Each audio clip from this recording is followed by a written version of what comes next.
Dans une petite maison à l'orée de la forêt, où le poêle crépitait doucement et où l'air sentait la cannelle et le bois brûlé, un chaton duveteux, à la fourrure comme du lait, dormait, Oliver.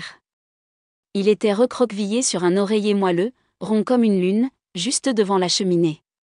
Le feu dansait joyeusement et les flammes projetaient des ombres ludiques sur les murs.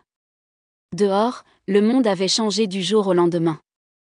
Les premiers flocons de neige étaient tombés à l'aube, et maintenant tous les branches, les toits, les clôtures étaient recouverts d'une épaisse couche blanche. Le vent apportait doucement les flocons de neige, comme des rêves. Oliver ouvrit un œil endormi et bâilla. Il s'étira paresseusement, puis leva la tête vers la fenêtre.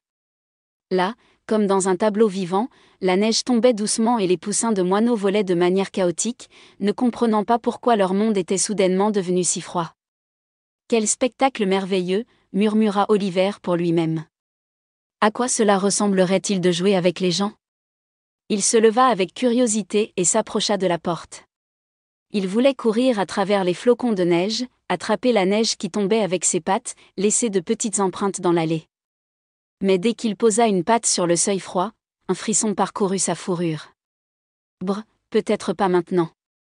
Il courut vers son oreiller chaud et se recroquevilla à nouveau. Le feu l'enveloppait de sa douce chaleur, et l'oreiller le caressait comme une mère aimante.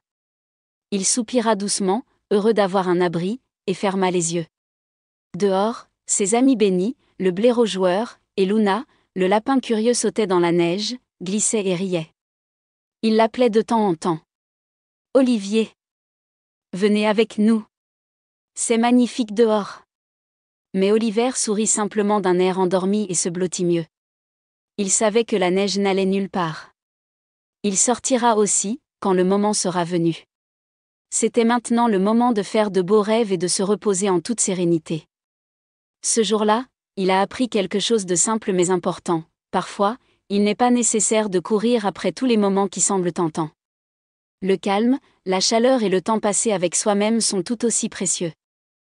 Tous les moments ne doivent pas être vécus à la hâte. La joie vient aussi de la paix, de la patience et du fait de savoir profiter de ce que l'on a déjà. La vraie beauté réside à la fois dans la neige et dans votre oreiller chaud. Fin.